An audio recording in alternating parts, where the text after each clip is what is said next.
আর মা, এই দুইজন যে সম্মানের পাত্র, এই বোধটাই মানুষের উঠে যাবে।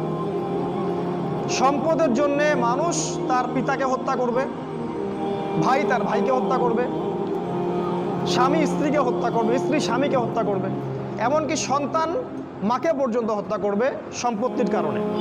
আর পিতা মাতার সাথে দাস দাসীর মতো আচরণ করা।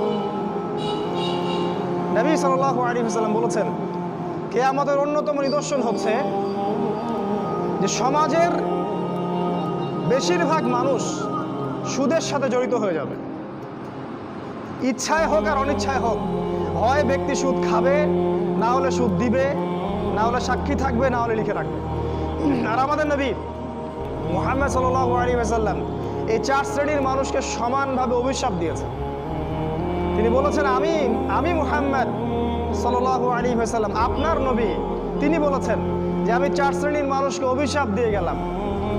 এক শ্রেণী হচ্ছে যে সুদ খায়, দ্বিতীয় শ্রেণী হলো যে সুদ দেয়, তৃতীয় শ্রেণী যে সাক্ষী থাকে, আর চতুর্থ শ্রেণী যে লিখে রাখে। এই হাদিসের আলোকে পুরো ব্যাংকিং সিস্টেম সুদের আওতায় পড়ে যায়। এবং নবী সাল্লাল্লাহু আলাইহি ওয়াসাল্লাম বলেছেন, সুদের 70টা পাপের শাখা আছে, তার সর্বনিম্ন শাখা নিজের মাকে ধর্ষণ করা। এটা আমি বলিনি, হাদিসের পাতায় পাতায় লেখা আছে। আপনাদেরকে কেউ কখনো বলেছে কিনা আমি জানি না, আজকে আপনাদেরকে সতর্ক করে গেলাম। আমাদের নবী বলেছেন সুদের 70টা পাপের শাখা আছে, তার সবচেয়ে নিচের শাখা নিজের মাকে বিয়ে করা, ধর্ষণ করা বা জিনা করা। তিনি আরো বলেছেন সুদের সবচেয়ে উঁচু শাখা হচ্ছে আল্লাহ এবং তার রাসূলের সাথে যুদ্ধ করা। সূরা বাকারায় আছে, সূরা বাকারার 275-76 আয়াতগুলো পড়ে দেখবেন। নবী সাল্লাল্লাহু আলাইহি ওয়াসাল্লাম আরো বলেছেন, যে ব্যক্তি 1 দিরহাম সুদ খাবে সে যেন 36টা মেয়েকে ধর্ষণ করবে। এটা বুখারীর হাদিস। আমি নাম্বার বলার সময় পাচ্ছি না, খুদবার সময় সংক্ষিপ্ত। তিনি আরো বলেছেন, সুদখোরদেরকে কবরে যে শাস্তি দেওয়া হবে সেটা হচ্ছে তাদেরকে রক্তের নদীতে ফেলে তাদের মাথাগুলোকে ফাটিয়ে দেওয়া হবে। কারণ সুদের মাধ্যমে সারা বিশ্বের মানুষের রক্ত তারা চুষে নিচ্ছে। এই কারণে এর ফলাফলটা কি হয়? এর ফলাফলে ধনীরা ধনী হতে থাকে, আর গরিবরা যত দিন যাবে আস্তে আস্তে আরো দারিদ্র্যের অতল তলে নিষ্পেষিত হতে থাকবে। আপনার কাছে মনে হবে হয়তো আপনি 10 টাকা দিলে 15 টাকা পাবো, কিন্তু এটা নয়। আপনি আপনার টাকা পাবেন না, আপনি অন্যের রক্ত চোষা টাকা পাবেন। এর ফলে ধনিক শ্রেণীর কোনো ক্ষতি হয় না, তারা অনেক লাভবান হতে থাকে। এই জন্য বিশ্বের একটা অংশ আজকে ধনী হচ্ছে। দেখবেন এই পুরো বিশ্বের একটা অংশ দিন দিন ধনী হচ্ছে, ওই পশ্চিমা সভ্যতা। আর বাকি অংশগুলোকে দেখবেন তারা আস্তে আস্তে দরিদ্রের সীমার নিচে চলে যাচ্ছে। এটার কারণ রিবা, সুদ।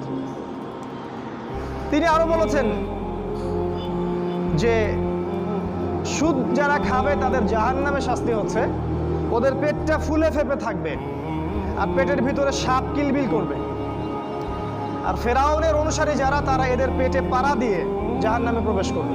এভাবে অপমান করা হবে। কেন ফেরাউনের সাথে তুলনা করা হলো কেন?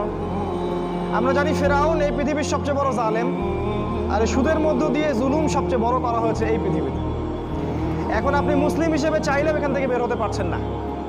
আপনি আমাকে এখন পুরো দেশের অবস্থা বলেন, প্রতিটা জেলা, গ্রাম, ইউনিয়নের অবস্থা বলেন, কোন জায়গায় সুদ নাই সেটা আমাকে দেখান। অথচ আমরা সবাই মুসলিম দাবি করছি। আমরা দাবি করছি আমরা আশেকে রসুল, নবীকে ভালোবাসি, আল্লাহকে ভালোবাসি। আমরা এতটুকু বলবো যে আপনি আপনার কবরের জন্য অপেক্ষা করতে থাকেন, তারপরে দেখেন কি হয়। বিশ্বাস করেন, আপনার রিজিকের মধ্যে যদি 1টা টাকা হারাম থাকে, যতক্ষণ সেটাকে আপনি ত্যাগ না করছেন, আপনার ইবাদত কবুল হবে না। কোনো ক্ষমতা নাই এই হাদিসটাকে উল্টায় দেওয়ার। আল্লাহ পাক বলেছেন, ইন্নাল্লাহা তাইয়্যিব লা ইকবালু ইল্লা তাইয়্যিব। আল্লাহ পাক পবিত্র, তিনি পবিত্র রিজিক ছাড়া কবুল করেন না। 3 জন ব্যক্তির দোয়া কবুল হয়, নবীজি বলেছেন।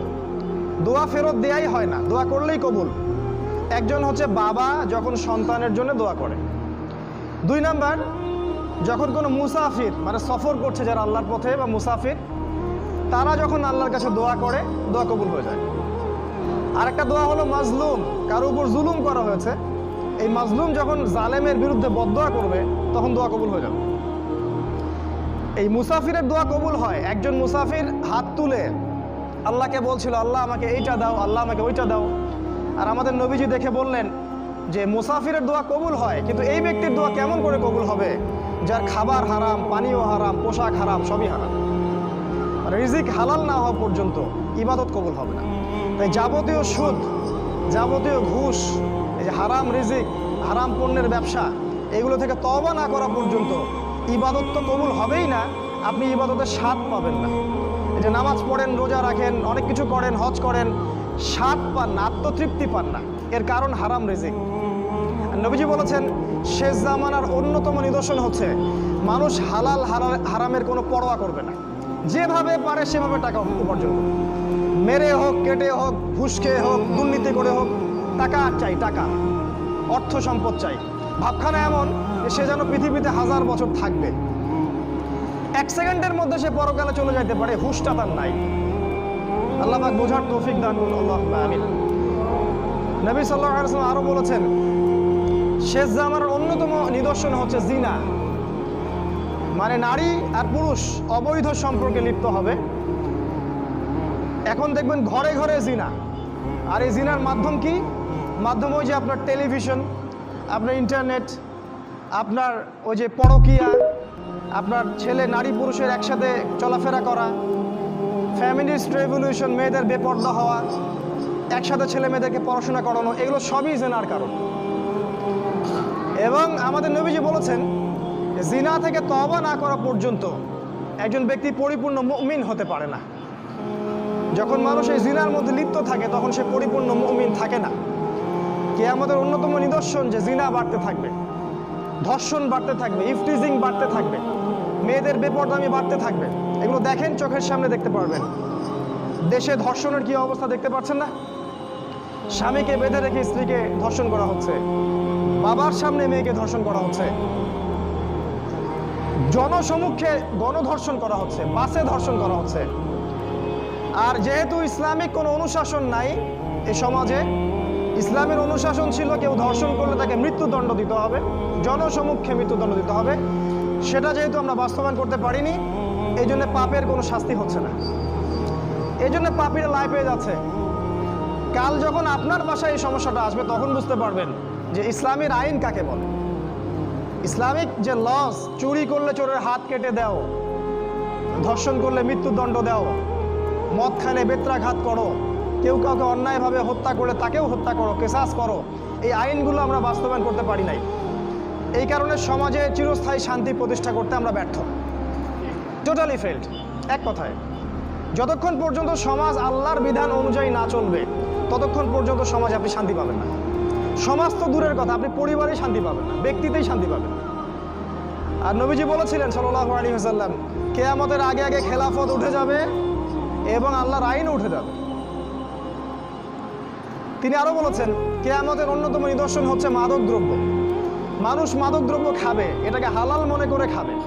মদ খাবে, এটাকে হারাম মনে করবে না।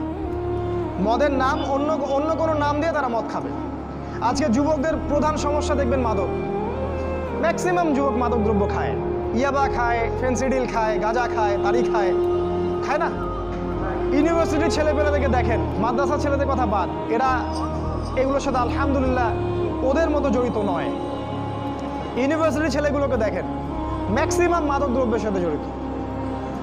আর যুবকদের একটা সমস্যা দেখবেন, ওই পর্নোগ্রাফি, ওই যে ব্লু ফিল্ম দেখে। যুবকদের ভিতর একটা চেতনা থাকে, ইমানি দীপ্তি থাকে, এই